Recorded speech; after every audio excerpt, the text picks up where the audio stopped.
Hello everyone, welcome to our Friday worship. Praise the Lord, Friday na naman.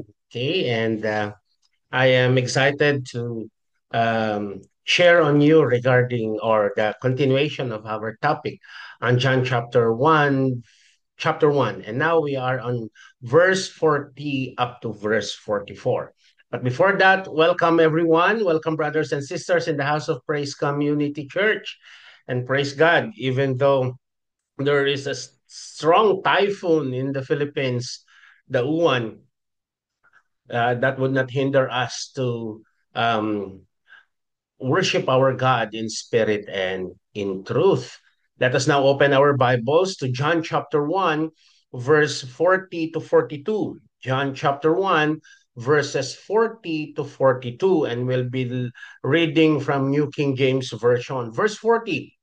One of the two heard John spoke and followed him as Andrew, Simon Peter's brother. He first found his own brother Simon and said to him, "We have found the Messiah," which is translated as the Christ.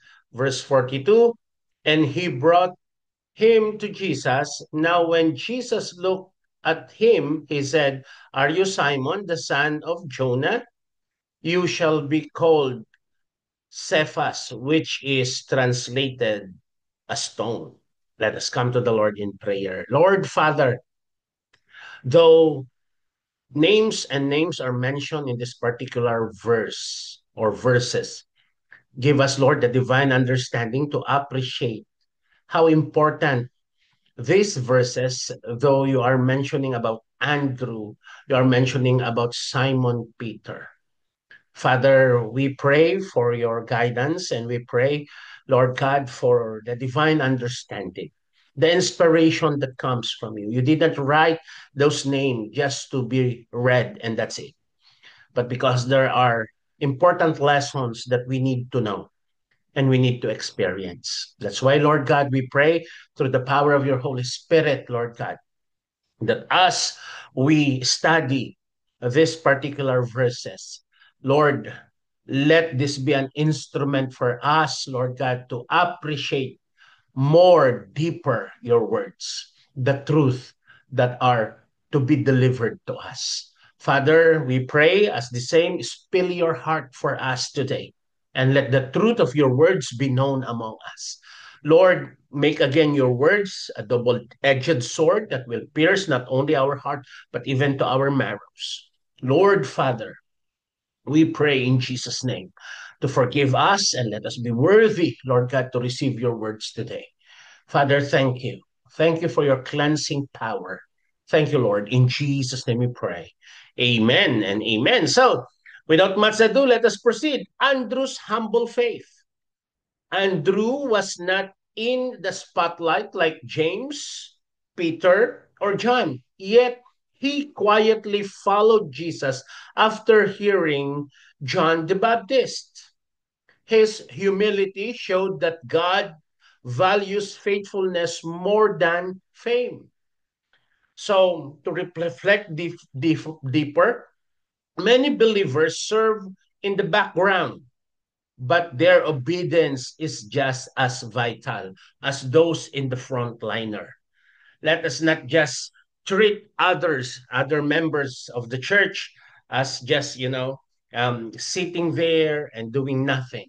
But sometimes God are using everyone in the backdraft and they are as important as those who are acting in the front line. In Matthew chapter 23, verse 11, but he who is greatest among you shall be your servant. Supposed to be that is the spirit of a Christian community, a church, that those who are, in the spotlight, those people in the leadership, they should be servants. They should be humble enough to serve people, not to be served. They are not untouchables. They are supposed to be the one to lead people to Christ, just like Andrew had what Andrew did. He brought Simon Peter to Jesus. Okay, so in here, prior of the family is evangelism. So when we talk about bringing Peter or Simon Peter to Jesus, this is about, you know, like evangelizing as our priority members of our family. Andrew and Peter, okay, and James or John, they are siblings. Okay, some of them are siblings. Now, Andrew's first act after meeting Jesus was to bring his brother. That is supposed to be the spirit. Okay, bringing our own brothers and sisters to Christ. This is a great challenge to each one of us. Good for other members of our church. They grew up in a Christian home and everybody is serving the Lord. But what about those are not? Not yet. Okay? Not only our brothers and sisters, but even our parents. Okay? So evangelism begins at home with those closest to us. Let us be a missionary first inside our home. To reflect deeper on this, our testimony should start with family. They see our transformation firsthand. They should experience your changed life. They should see that. They should experience that. But if they're not seeing that, how are we going to convince them to join us in the church we are serving? And so Acts chapter 16, verse 31 says, believe on the Lord Jesus Christ, and you will be saved and your household. So you will be the instrument for your household to be saved. That's the thing. Another point that we want to see from chapter 1, I mean, John chapter 1, verse 40 to 42 is that the power of personal witness. Andrew didn't preach a long sermon. He simply declared, we have found the Messiah. A simple, sincere testimony can lead someone to Christ. What about you? What about us? What is our testimony? To reflect on that, sharing Jesus doesn't require eloquency, only authenticity. Maging totoo ka lang. Just be true. Romans chapter 10, verse 9 says, if you confess with your mouth that Jesus is the Lord and believe in your heart, you will be saved. So it's the power of personal witness. We cannot do the power, or we don't have the power, or we cannot evangelize if we don't have the personal witness. We didn't experience Christ's salvation in our hearts. We did not experience the joy of his salvation because we don't have. How come we are going to share what we don't have? Let us be careful in that. Okay? That's why many really now I'm so much convinced that many are called, few were chosen. Okay? We invited people to join us in our church. We even allowed them to stay with us, sometimes with all the benefits, but they didn't see Jesus. They didn't experience Jesus. It's because sometimes they are too preoccupied. Magulo ang buhay. Magulo ang isip. Walang kapayapaan. Okay? No peace at all. That's why if we don't have the personal encounter, the authenticity of our personal witness or personal encounter with Christ, how are we going to do the personal witness? Number 4, the transforming encounter with Jesus. When Simon met Jesus, his identity was changed. He shall be called Cephas or Peter, which mean a rock, a stone.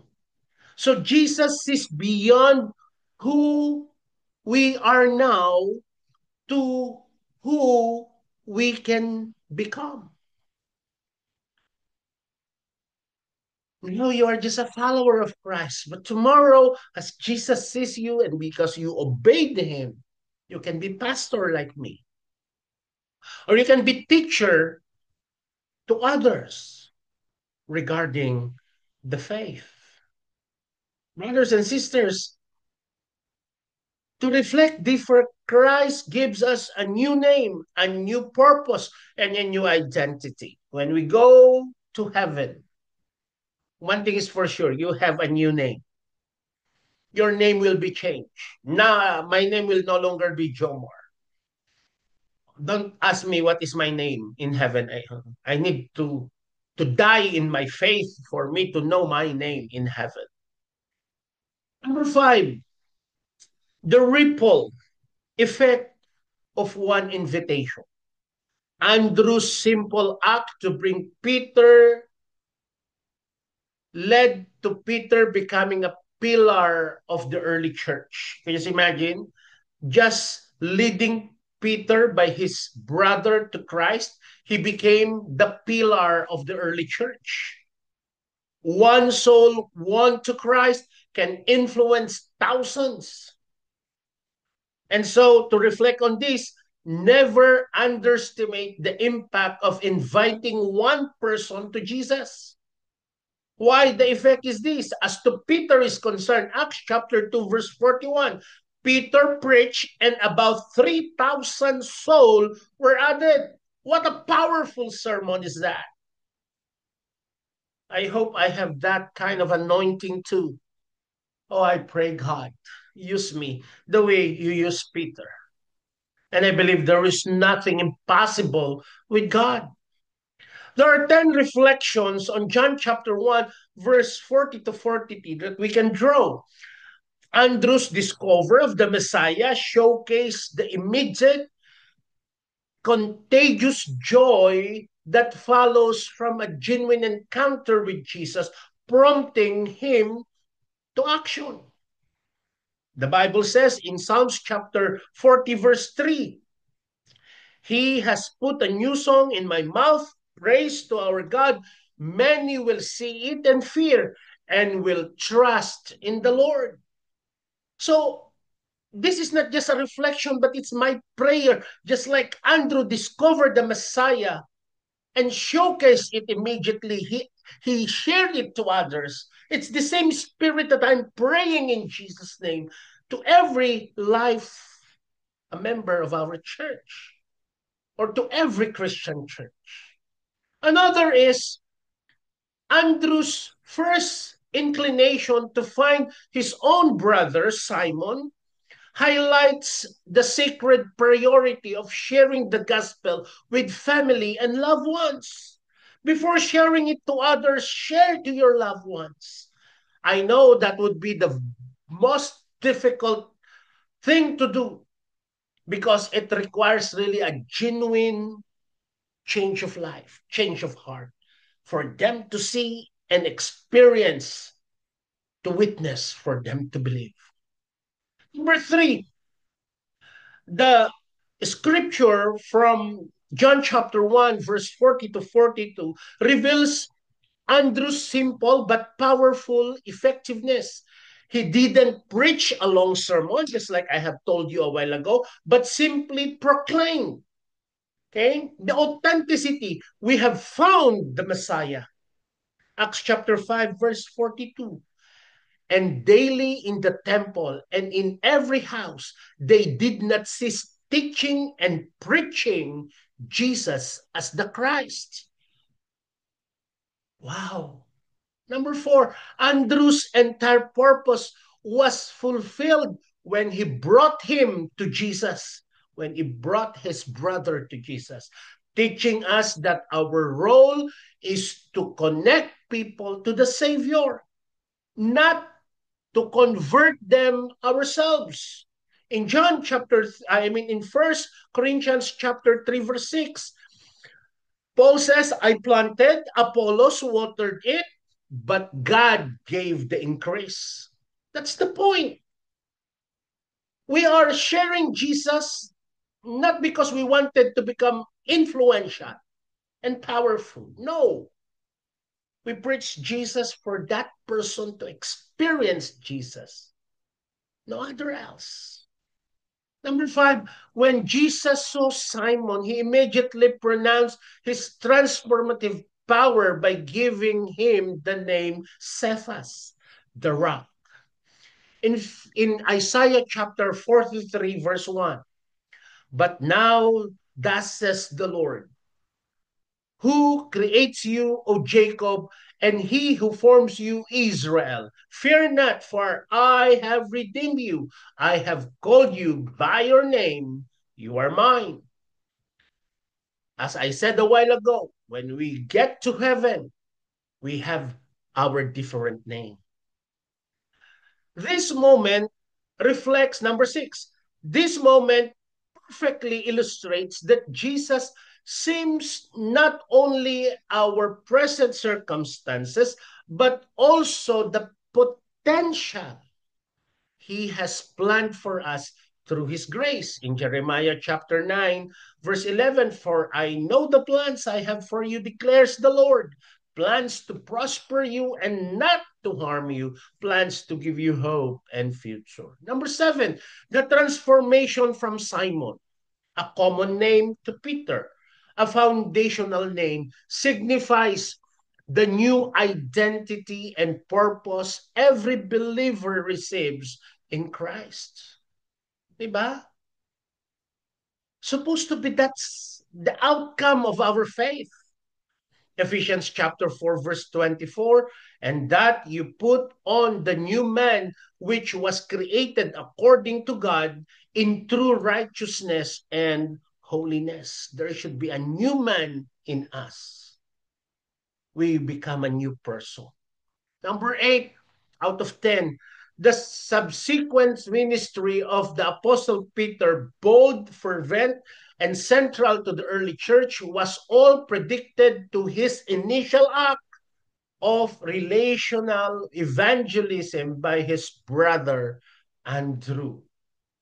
Acts chapter 2, verse 14, but Peter, standing up with the 11, raised his voice and said to them, men of Judea, and all who dwell in Jerusalem, let this be known to you and heed my words. Could you imagine a powerful evangelism? 9 out of 10. Andrew often overshadowed remains the powerful example of the faithful, lesser known disciple who quiet, relational ministry yields world's changing result. Why? Because in First Corinthians chapter 12, verse 22 says, no, much rather those members of the body which seems to.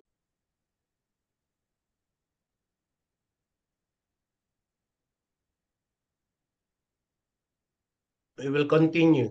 Something happened. It was interrupted, but we will continue.